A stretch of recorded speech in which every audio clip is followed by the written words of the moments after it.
Live from historic Leimert Park in Los Angeles, California. I'm Tavis Smiley, and I'm so glad to see you and me back in stride again.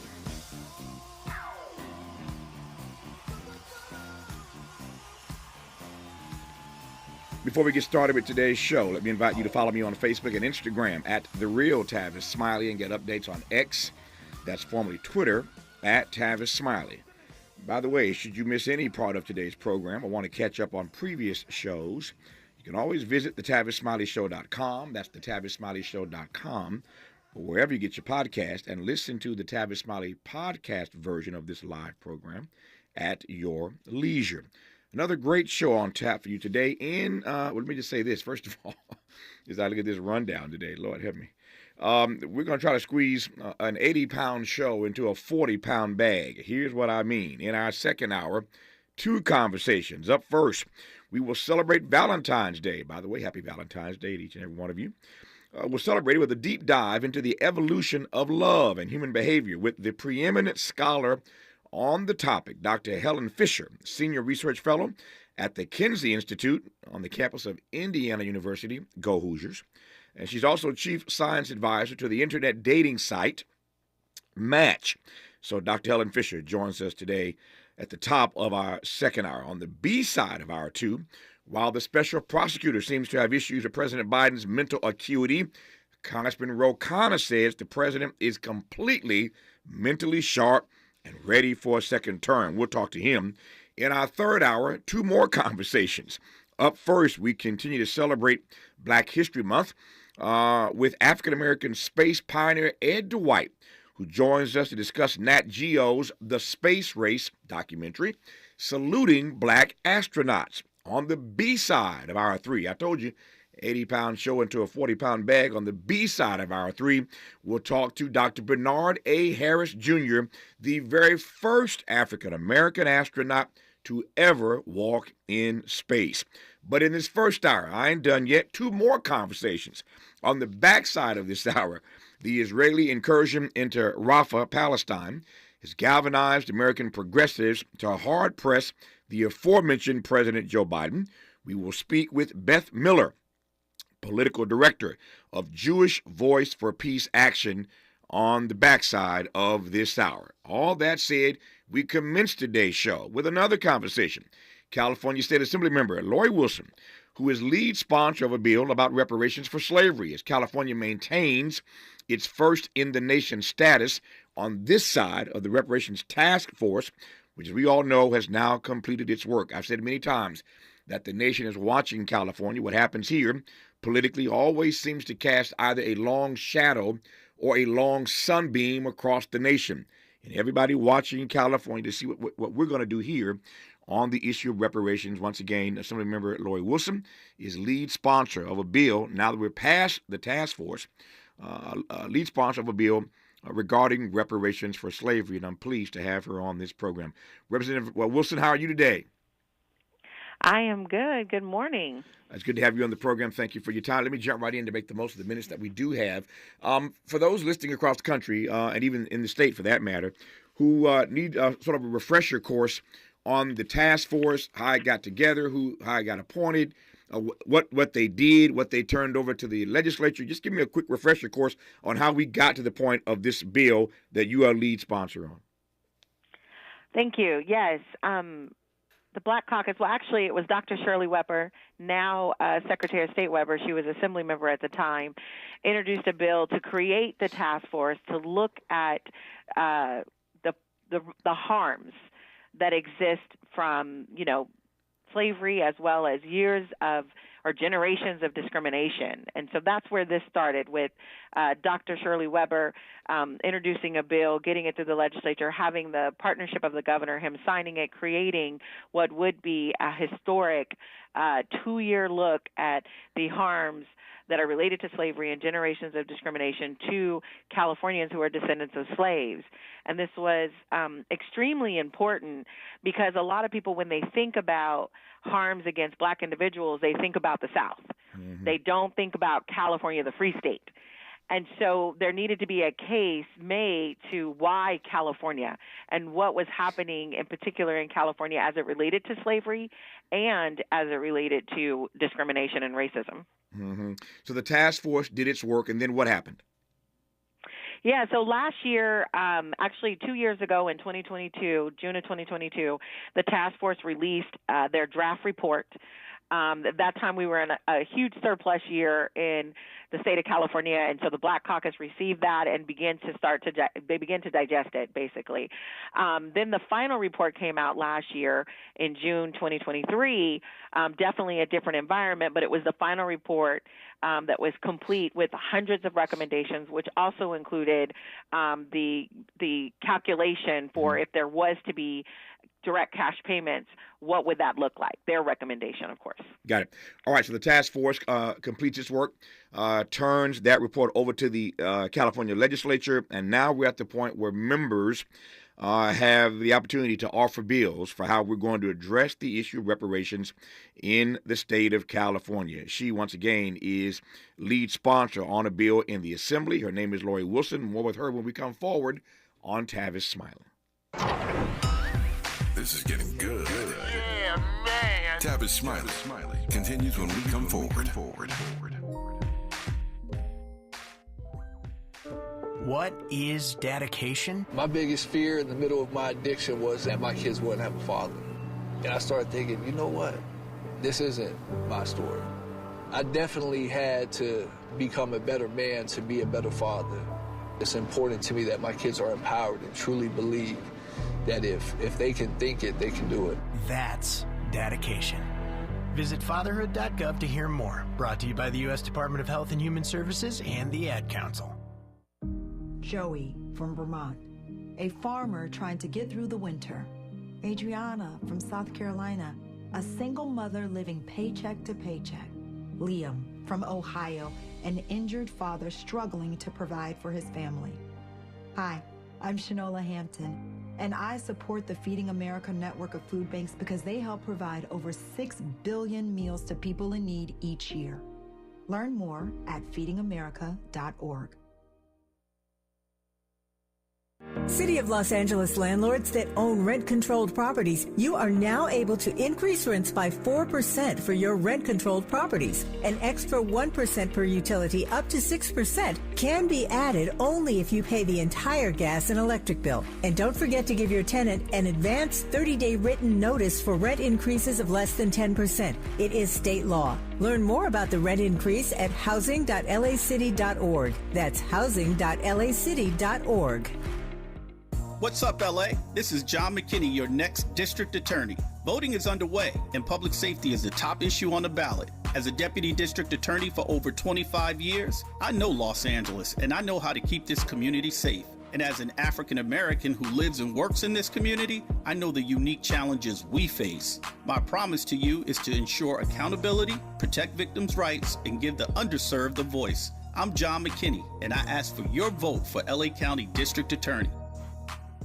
KBLA Talk 1580 is the exclusive media sponsor of this light of ours, activist photographers of the Civil Rights Movement. A dynamic new exhibition on view now at the Skirball Cultural Center in Los Angeles. This light of ours showcases more than 150 photos taken by movement insiders from diverse backgrounds that reveal the vital work undertaken by a broad coalition of organizers and everyday people whose collective action changed America. This light of ours is one of 3 temporary exhibitions currently on view at the Skirball, which together explore issues related to civil rights, immigration, and pluralism. Tickets and more information for all 3 exhibitions are available at skirball.org. That's skirball.org. SKIRBALL.org. Made fresh daily in the Mert Park, Los Angeles, California. You're listening to Tavis Smiley.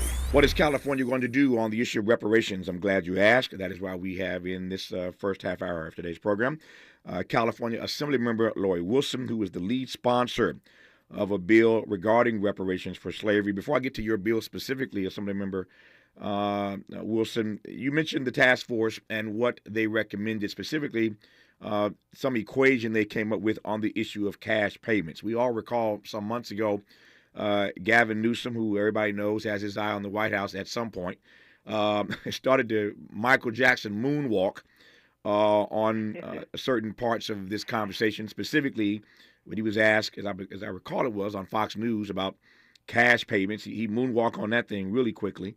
That's another issue for another time. But the question is, what specifically did the task force recommend when it comes to cash payments? And then I'll jump from there.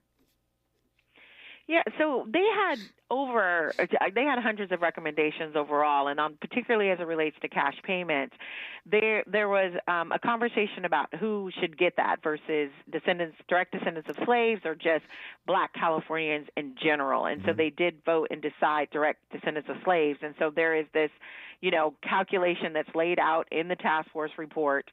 It's an addendum to it that allows people to then calculate what theirs would be if they could indeed prove that they were descendants of slaves. That is a recommended calculation. Of course, that's something that would have to be vetted through the legislature and consider what the actual calculation would be. But they did provide an example within the task force report. Okay. One more question, then we'll jump straight away into your bill. So as I understand it, again, I want to make sure that the audience in this state and across the country follows this as well. My sense is, and my understanding is, now that the task force work is done, the California Assembly, the legislature, for that matter, Senate and the Assembly, have this report. Members have the right to introduce their own legislation. Give me a sense broadly, before we get to your piece, of what's happening. Again, as I'm following this, right. There are all kinds of members on the House side, the Assembly side, as we call it here in California, the Assembly side and the Senate side. There are a number of bills. I ran into State Senator Steve Bradford the other day. I know he has legislation. There are others. So just give me a sense, of, broadly speaking, of how many bills are various members putting all kinds of bills up, or have y'all come together as a Black Caucus to agree on what a bill ought to look like? Well, I would say both. So So when we got the report, the draft report, everybody went to their corners to digest it, knowing that the final report was going to come out the next year. We have a very broad caucus, diverse from all across our state, different, representing different regions, and we all have different background, skill sets, and things that we like to focus on. And we knew from the task force, their report was going to be broad in nature. They were going to talk about housing. They were going to talk about business, education, all of that. And so members over a year were thinking about, well, whatever bills are sponsored, what are the ones that fit my expertise, my background, the things that I like to work on.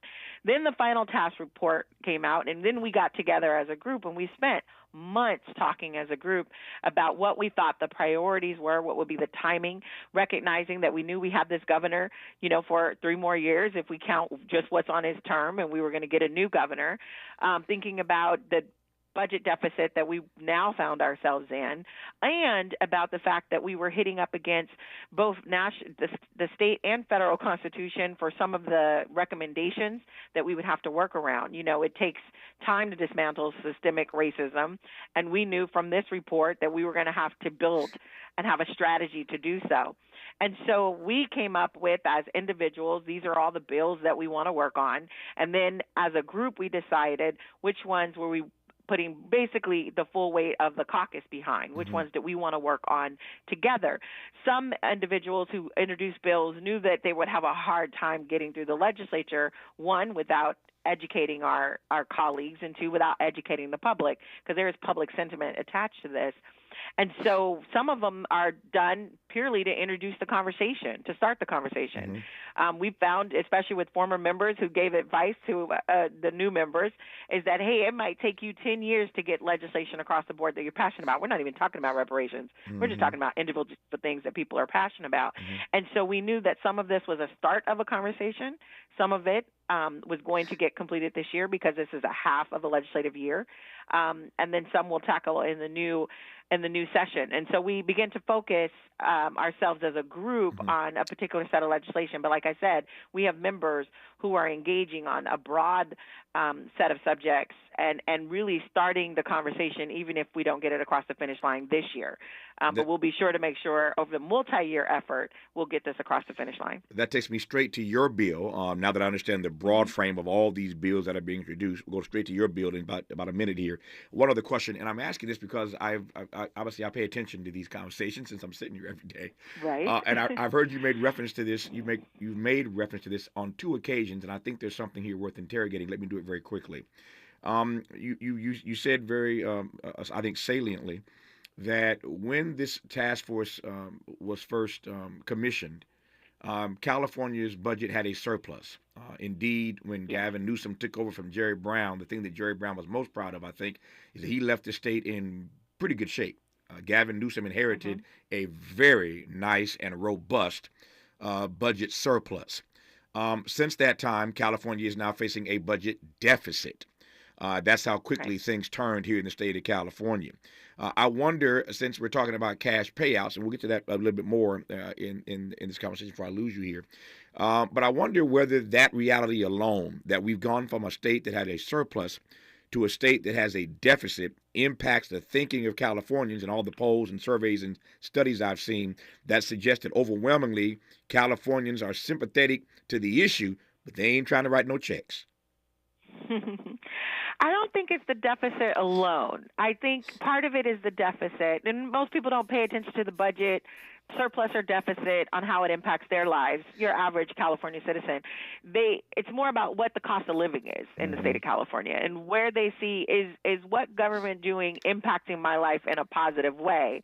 I would say there's many Californians who don't believe that, and because of that, that is that is a barrier to supporting, a direct cash payment. But here's the deal: the direct cash payment is not a gift. It is not a donation.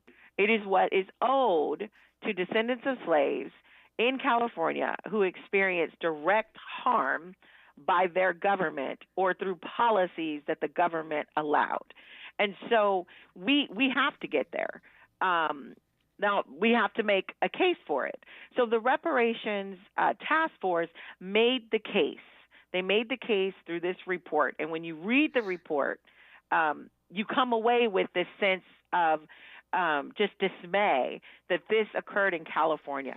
Even people who born and raised here don't even know all the harms that the government of and the people who were in power at the time have not only done, but has been perpetuated in our policies, in our laws, in our budget priorities.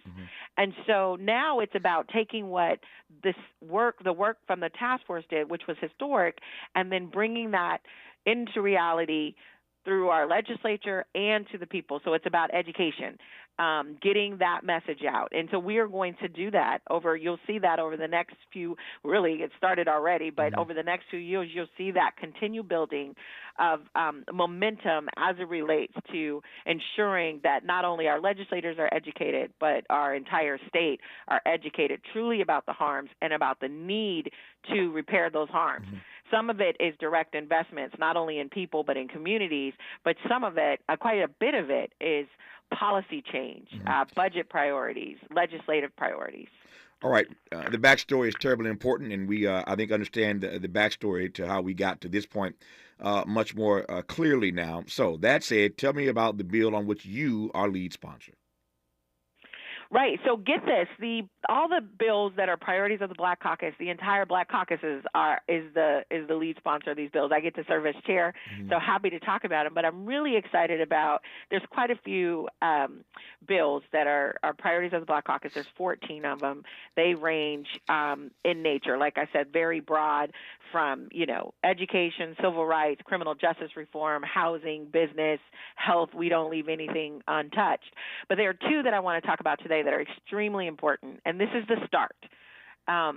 Is the resolution that will be done on February 26th, which is the last Monday of the month. We're doing our Black History Month floor ceremony, and we're going to introduce this resolution. It's already been introduced, actually. We're going to talk about it on the floor.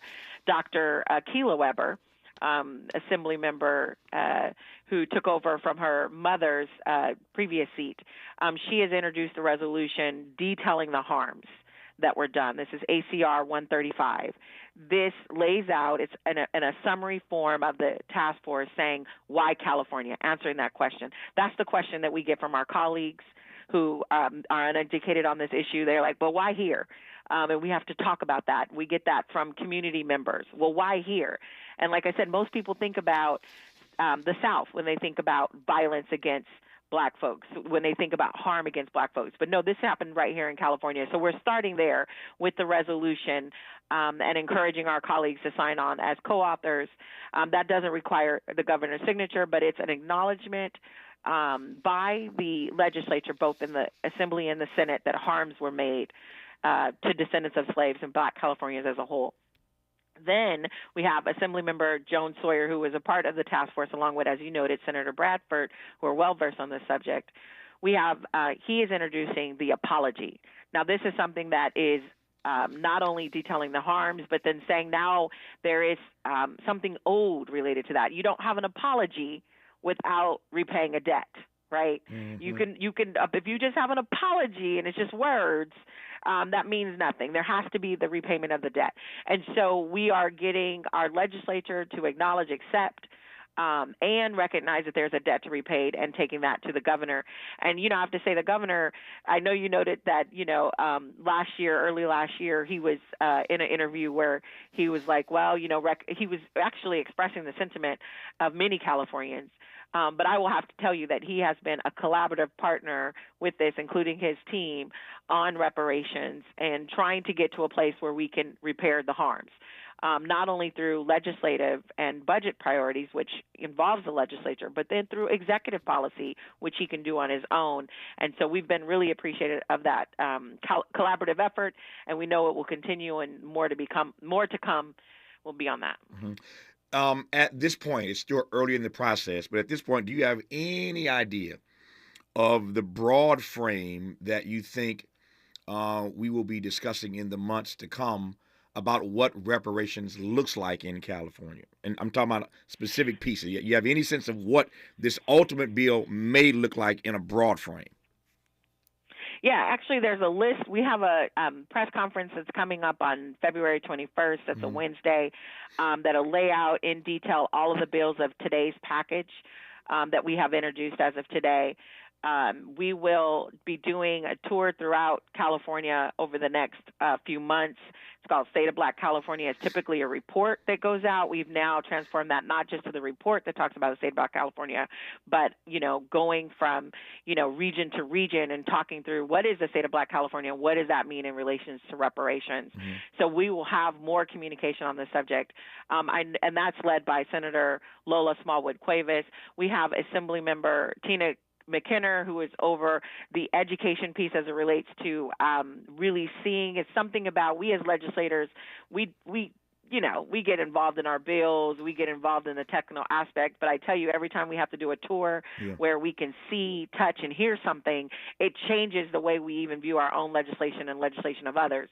So Assemblymember Tina McKenna will be overseeing the see, touch, and hear of these harms, not only for legislators, but members of the community who'd like to come, taking it all the way back from the East Coast to how we got here, and then how all of that came to California and was perpetuated in the policies and the laws that we had on the books. And so it's a great thing. I'm really excited about it, and it's an opportunity for both things, State of Black California to just have a place of where we can commune and educate, but then, like I said, with Assemblymember Tina McKenna's tour, see, touch, and hear those harms all in one place, which I know will shape people's minds. I've got 60 seconds left here. I want to be frank and tell you I am hearing horror stories from various members in the California Senate and Assembly about the lack of support they're getting from persons who don't look like you and me in terms of supporting and sponsoring some of these bills.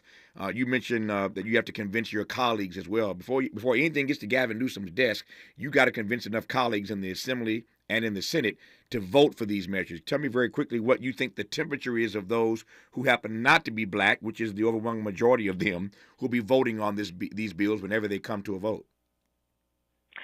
Absolutely. We have several allies in the Senate and the Assembly, so I'm really thankful for that don't look like us. But I think that there is this question of why, and I think there is a fear of what people's districts are going to say when they consider the high cost of living, wanting to deal with the housing crisis, homeless, all these things. And then we say, oh, no, we have to then direct resources to only black folks. And that gives people cause for concerns. But I have to tell you, I trust my colleagues in the sense that I've been in the trenches with them. I've been there where we don't agree on a bill, and we worked really hard to get there, and they got there. And I did the same for them. And so I'm going to do that with our colleagues. Each one of the Black Caucus will do that with each of our colleagues, and ensure they get to where they need to be and be on the right side of history. We shall see. Assemblymember Lori Wilson, thank you for your work. Good to have you on this program. All the best to you. Thank you. Thanks for your time. More of Tavis Smiley when we come forward. More of Tavis Smiley when we come forward. If you're like me, 60 and retired, making ends meet, especially here at the supermarket and drugstore, is tough. I'm so blessed to have found benefitscheckup.org. It's a free and confidential website from the National Council on Aging that connected me to $1,200 a year in programs that help pay for food, medicine, utilities, and more. Maybe it can help you. Benefitscheckup.org. My daughter was diagnosed with a rare malignant rhabdoid tumor on the spine. They sent her straight to St. Jude. My hope was gone. But when you get there, everyone's like, hey, we're not going to give up. And when you see other people not giving up on your child, that makes all the difference in the world.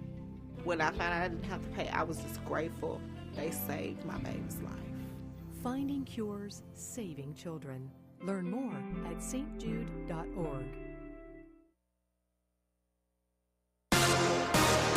I'm Mike Moore. Here's the latest from the Black Information Network. President Biden and Vice President Kamala Harris are celebrating Black History Month in a series of ads. According to the re-election campaign, the radio, print, and digital ads will tout the promises Biden kept to Black Americans over his first term. The ads will run in several cities, including Atlanta, Georgia, Philadelphia, Pennsylvania, Milwaukee, Wisconsin, and Detroit, Michigan. Heading into Super Bowl 58, Buffalo Wild Wings promised that if the game went into overtime, everyone gets free wings. The game did in fact go into overtime. The Chiefs emerged victorious with a final score 25-22. That means come Monday, February 26th from 2 until 5 p.m. in local time zones, all dine-in and in-person takeout orders will be gifted one free order of wings per customer. And that's the latest. I'm Mike Moore from your 24/7 news source, the Black Information Network and BINnews.com.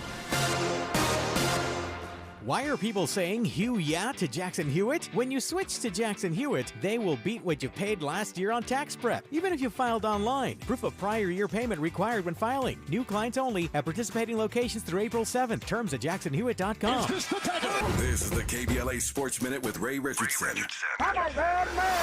The Lakers had a carefree game last night against Detroit. They won by 14 at Crypto.com. 25 points and 8 assists for LeBron. Anthony Davis had 20 points, 14 rebounds, and 6 block shots. The Lakers are at Utah tonight. Last game for the Lakers and Clippers before the All-Star break. The Clippers are at Golden State tonight. A special moment for Shaquille O'Neal last night in Orlando. Shaq's number 32 jersey was retired by the Orlando Magic. He's the first Orlando player in the franchise's 35-year history to have his number retired. Shaq joins Wilt Chamberlain and Pete Maravich as the only NBA players to have their number retired by 3 teams. The Lakers retired Shaq's number 34. Miami retired his number 32. Orlando chose Shaq with the number 1 pick in the 1992 draft. He played 4 years with the Magic before signing with the Lakers as a free agent in 1996. No debates, no speculation, just the info you need. That's your KBLA Sports Minute. I'm Ray Richardson on KBLA Talk 1580.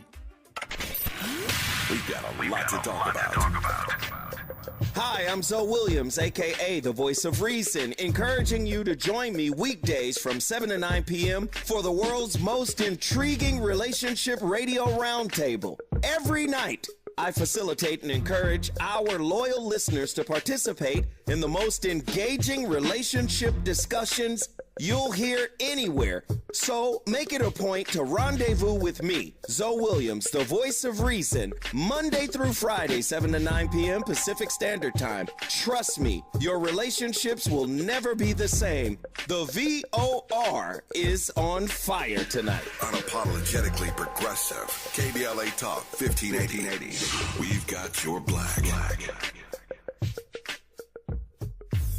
If you say you care about the community, you have to also care about the climate. We're KBLA Talk 1580, and we've got your black.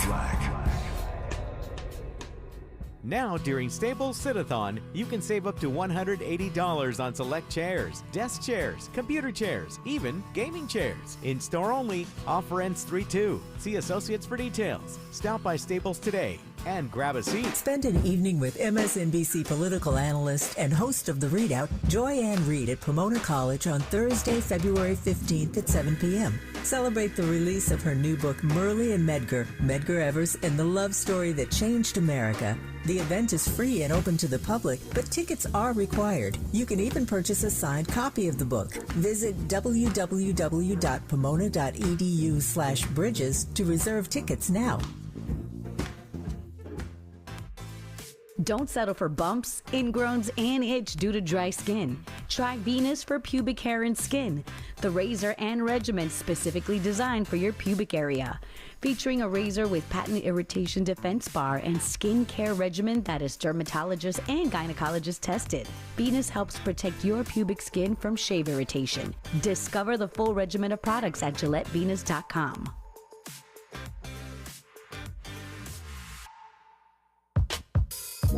Tips to help improve your credit score in 2024. Establishing credit is an important key to achieving financial health, but building a credit history from scratch can feel challenging since you need credit to build credit.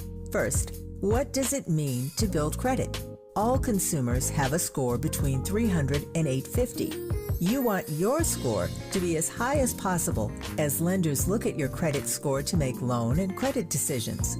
A good credit score shows you have a track record of borrowing money responsibly. Remember, it's never too late to build or rebuild your credit. This segment is sponsored by J.P. Morgan Chase & Company.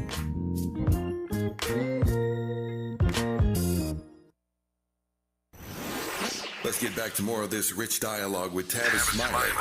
The Israeli incursion into Rafah, Palestine, has galvanized American progressives to hard press President Joe Biden on this issue. Those persons hard pressing the administration include Beth Miller, who is political director for Jewish Voice for Peace Action. I am pleased to welcome Beth Miller to this program. Beth, how are you today? Hi, thanks so much for having me on, Mr. Smiley. I'm very happy to be here. It's great to have you on. Please call me Tavis. We'll get along a lot better. So thank you. Okay, will do. All right, so now we got that squared away. Let me start with a broad question, then we'll narrow it and get more specific into the issue that I wanted you on to talk about. Tell me about Jewish Voice for Peace Action. And I ask that in part because the Jewish community, not unlike the black community, is not monolithic. There are all kinds of voices in the Jewish community. There are disparate voices, political voices on all kinds of issues in this country. Indeed, when one understands what's happening inside of Israel, I've been there any number of times on visits, one understands that the Jewish people inside the country are not monolithic. So I just want to get a better sense of who I'm talking to when I talk to a representative from Jewish Voice for Peace Action. Tell me about the group first. Of course. So Jewish Voice for Peace Action is the political and advocacy sibling organization, or the 501c4 organization, sibling organization of a group called Jewish Voice for Peace. And Jewish Voice for Peace, or JVP, has been around for almost 30 years. We are a national grassroots membership organization that has chapters and local groups across the entire country. We have over 80 chapters and local formations across the country. We're made up of Jews and allies, and we are doing community organizing and national organizing to work to end U.S. complicity and Jewish communal complicity in Israeli apartheid and violation of Palestinian human rights. That, at our core, is what we are organizing for. And we're one of the, we're growing very, very rapidly. We've got members across the country, including in LA. And we are part of the Palestinian rights movement, and we are proudly in solidarity with and following the leadership of Palestinians who are working and building toward their own liberation. And we are organizing within our own Jewish communities here in the U.S. to try to shift and change how we approach that and try to end complicity that we have here from the U.S. And that JVP action is focused specifically on the U.S. foreign policy piece of that. And pressuring Congress and Biden. No, so I mentioned earlier that the Jewish community obviously is not monolithic, but when you are a Jewish organization that has that particular end and aim to your work and witness, how is this organization viewed by the larger Jewish community? It's a great question. And as you said, there's no monolithism in the Jewish community. The first thing I'll say is that more and more, and especially over the last several years, but in particular over the last few months, more and more within the Jewish community, there are people who are coming to understand and shift and change their opinions to agree more with us that we need to be ending U.S. support for Israel's violation of Palestinian human rights. I think that the last 4 months have exposed more so than at any other time why we should not be continuing to send weapons to a government like Israel that is using them to drop bombs on Palestinians in Gaza. Having said that, there are absolutely parts of the Jewish community, and they tend to be part of the more larger institutional parts of the Jewish community that are supporting the opposite, that are supporting the Israeli government and that don't agree with what JVP is pushing for.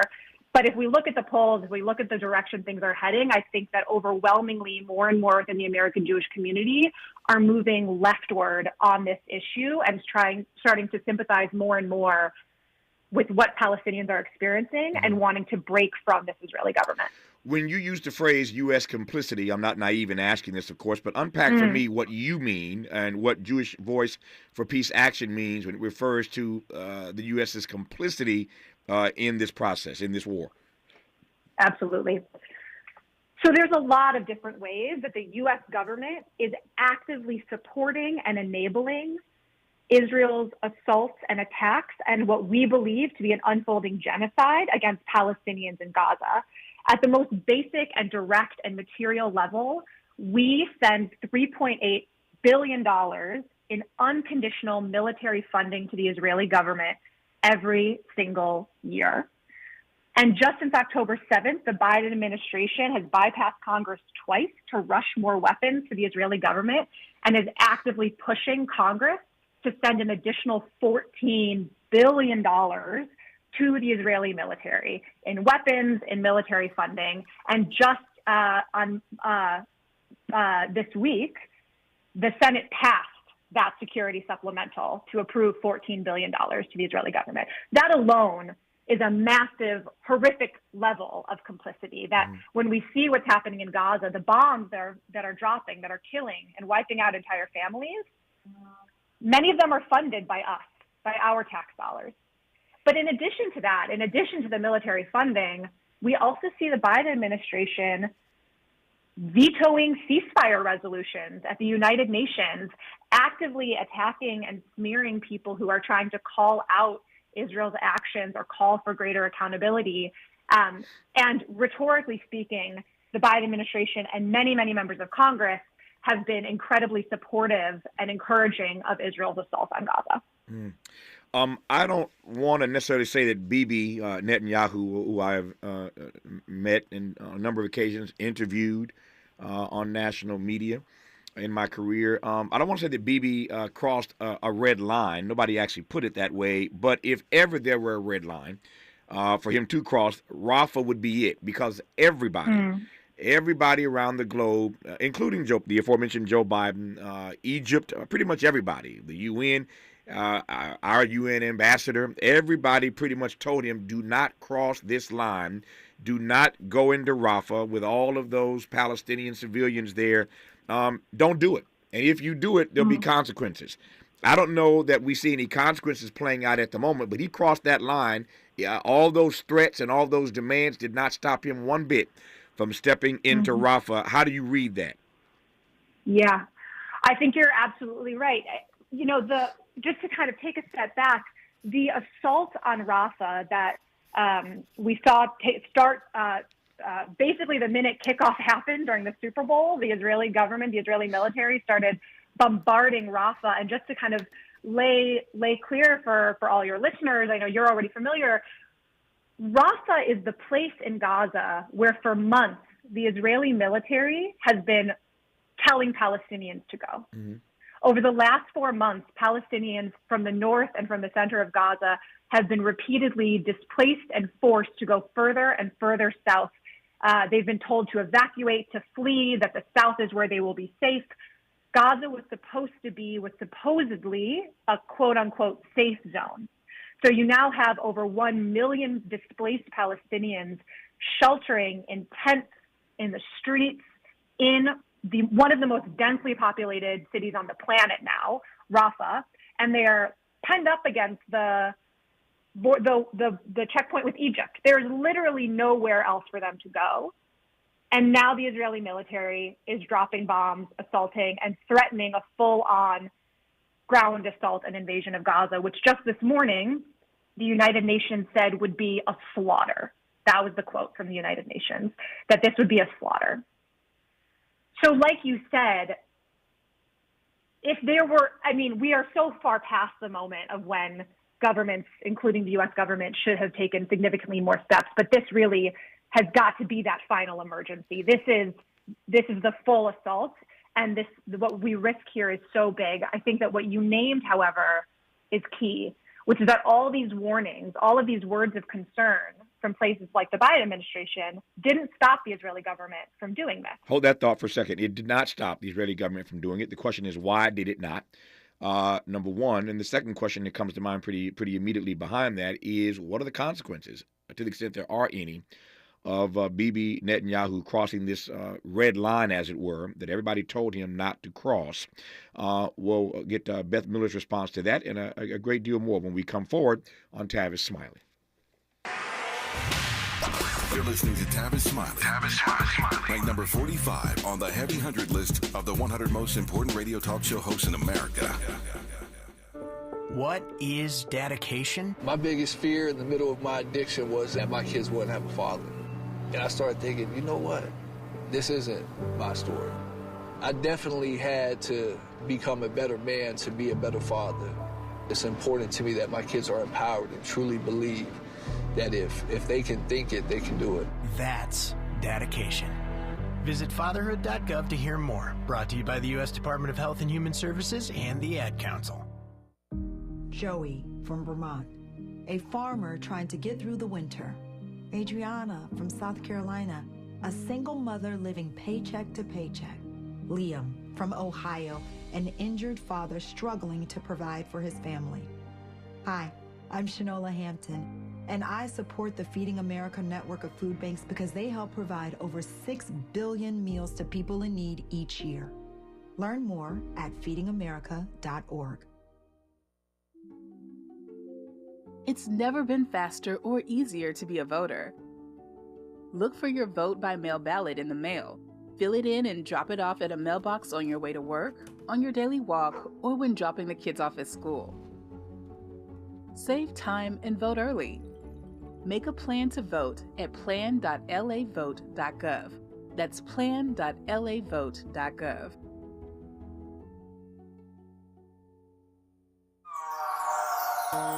At KBLA Talk 1580, we do Black history every single day.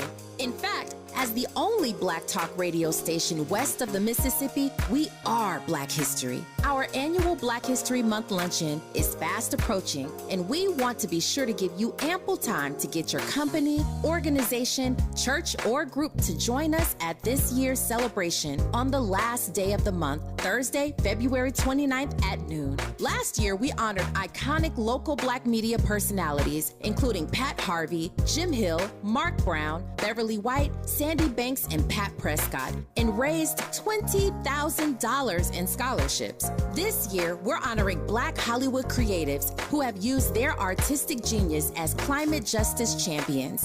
At this year's luncheon, we will be showcasing and sharing their inspiring work on our big screen. Plus, a scrumptious meal, live music, great company, and lots of fun with your favorite KBLA Talk 1580 hosts. So contact us today at info@smileyAudiomedia.com or call 323-290-4690. That's info@smileyAudiomedia.com or call 323-290-4690. We hope to see you Thursday, February 29th as we close out Black History Month. At KBLA Talk 1580, we've got your black. Sounds different, huh? This is Tavis Smiley. This is Beth Miller, political director for Jewish Voice for Peace Action. All right, Beth, watching my time, getting away from me here. So why we can't get inside the mind of Bibi, but why do you think Israel ignored all of these warnings? And more to the point, are there any consequences for them ignoring all of these warnings? Yeah, thanks so much for the question. So I think the reason that Israel ignored the warnings is that the lesson that they have learned over the years is that the warnings don't come with consequences, that they can act with total impunity, that every time the Biden administration or previous presidential administrations for that matter say, don't do this, we don't want you to do this, the Israeli government does it anyway, and then there are no consequences. And in fact, sometimes they get rewarded. The Biden administration has yet to ever take a single tangible material action to truly leverage our relationship or hold the Israeli government accountable, and Netanyahu knows that. The message he has actually gotten from the Biden administration is a green light, because there has never been a warning or a word of concern that has been paired with punishment or consequence or action. And so I think it gets to the second point you asked, which is, what are the consequences going to be? And I think that is the exact question that progressives are posing to Biden right now. And what we're saying is that the consequences, what they should be, are quite clear. We should halt all weapons sales, all weapons deliveries, and all weapons transfers to the Israeli government. Bernie Sanders has said this on the Senate floor a few times now. He does not want to send another nickel to the Israeli government, and neither do I. There should be no U.S. money. There should be no U.S. bombs, no U.S. shells going to this military right now. And when we think about it, that actually feels like the most logical thing, right? Mm-hmm. We have a situation where the World Court has said that what Israel is doing is plausibly genocide.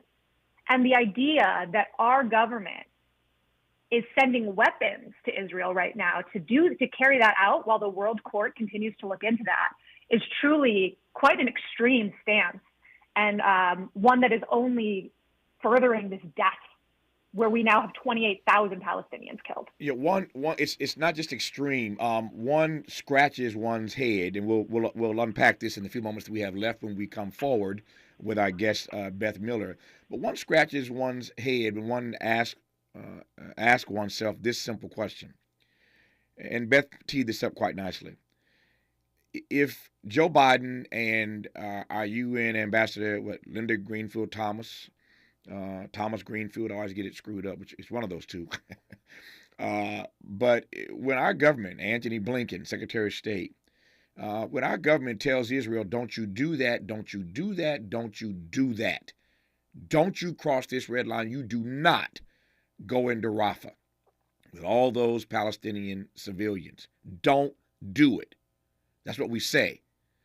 But meanwhile, we're shipping bombs every 5 minutes. I mean, just pause for a second and think about that. We tell them, don't do it.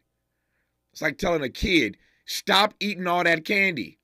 Then you're plying him with candy in his pockets. I mean, just think about that for a second. Don't do it, but here's some more weapons. You're listening to Tavis Smiley. Seeking the truth, speaking the truth. This is the Tavis Smiley Show. If you're like me, 60 and retired, making ends meet, especially here at the supermarket and drugstore, is tough. I'm so blessed to have found benefitscheckup.org. It's a free and confidential website from the National Council on Aging that connected me to $1,200 a year in programs that help pay for food, medicine, utilities, and more. Maybe it can help you. benefitscheckup.org. My daughter was diagnosed with a rare malignant rhabdoid tumor on the spine. They sent her straight to St. Jude. My hope was gone. But when you get there, everyone's like, hey, we're not going to give up. And when you see other people not giving up on your child, that makes all the difference in the world. When I found out I didn't have to pay, I was just grateful. They saved my baby's life. Finding cures, saving children. Learn more at stjude.org. Hey there, Los Angeles. This is James Lucky Jr., publisher and editor of Los Angeles News Observer. Are you hungry for news that matters to you in the African-American communities of Los Angeles? Well, buckle up, because we got the scoop you've been craving. Stay in the know and never miss a beat with our free weekly publications conveniently available near you. Or hop on the digital wave and become an exclusive subscriber at OGNSC.com. Don't forget to join the party on Instagram and Twitter at OGNSCINC for behind-the-scenes access and sizzling updates. No more FOMO. Let's stay informed, connected, and empowered together. KBLA Talk 1580. We've got a lot to talk about. KBLA Talk 1580 believes in community empowerment. LA's 99 neighborhood councils form the grassroots level of the Los Angeles city government. The system was created to connect LA's diverse communities to City Hall. While neighborhood council board members are volunteers, they are also public officials elected to office by the members of their community. Neighborhood councils advocate on issues like homelessness, housing, land use, emergency preparedness, public safety, parks, transportation, and sustainability. They also provide local expertise on the delivery of city services to their various communities. Neighborhood councils are open to participation by anyone who is a part of the fabric of daily life in said community. This includes those who live, work, or own property or a business. If you are interested in stepping up to join your local neighborhood council, visit www.empowerla.org. That's empowerla.org. It's time to think globally, but act locally. This is a community call to action from KBLA Talk 1580. My ride smells just right, just right, just right, just right. Y'all gotta try that Febreze car. Just right, just right, just right. La la la la la. With up to 40 days of consistency, all over Febreze car clips right on your vid. You know my car's my happy place. Keep that smile on my face when it smells just right, just right, just right. Yeah, breathe happy Febreze. La la la la la. Ready to re-examine your assumptions and expand your inventory of ideas? More of Tavis Smiley coming your way right now. Beth Miller, I've got 2 minutes left here. Can you answer that question as to why we tell them don't do this, don't go into Rafah, but by the way, here's some more weapons? Yeah, it's a great question. I can do my best. I think that it's important for us to realize that the U.S. has its own interest in this too, right? Mm-hmm. I think that Biden tends to talk about this as though he's, the way he talks about it is like, oh, I do this because of our love for Israel, and I do this because we have an allyship with Israel. He also, falsely conflates Jews with Israel all the time and acts as though arming Israel somehow helps Jewish safety, which is simply not the case at all. But the truth is the U.S. benefits from this in the sense that, when we give Israel money, they use that money to buy U.S. weapons. The weapons industry here benefits from it. We have a political system here where we have lobby groups like AIPAC, for example, that are making it very much worth the while of a lot of politicians, including Biden, to keep supporting these hawkish warmongering policies. There's many, many domestic reasons and political reasons that Biden is doing this, but the truth is, at this point, he's also misreading the political wins. Right now, it is very clear that the Democratic voting base want a ceasefire, and we do not want to be sending these weapons, these unconditional military funds to the Israeli government. And Biden is risking a lot by continuing to back this increasingly rogue state that is carrying out a genocide and not listening to the will of his own voters on this issue. I love conversations with guests who give you extreme clarity. There is no doubt about the point of view of the Jewish Voice for Peace Action and its political director, Beth Miller. Beth, good to have you on this program. Thank you for your insights, and I wish you all the best. Thank you so much for having me on, Tavis. Good to have you on this program. Thanks again. All right, we're going to continue trying to squeeze this 80-pound show into a 40-pound bag. I've got, 2 hours to go and 4 or 5 more conversations yet to have. They're working me today. You're listening to Tavis Smiley. KBLA 1580 Santa Monica. I'm Mike Moore. Here's the latest from the Black Information Network. President Biden and Vice President Kamala Harris are celebrating Black History Month in a series of ads. According to the re-election campaign, the radio, print, and digital ads will tout the promises Biden kept to Black Americans over his first term. The ads will run in several cities, including Atlanta, Georgia, Philadelphia, Pennsylvania, Milwaukee, Wisconsin, and Detroit, Michigan. Heading into Super Bowl 58, Buffalo Wild Wings promised that if the game February 26th from 2 until 5 p.m. in local time zones, all dining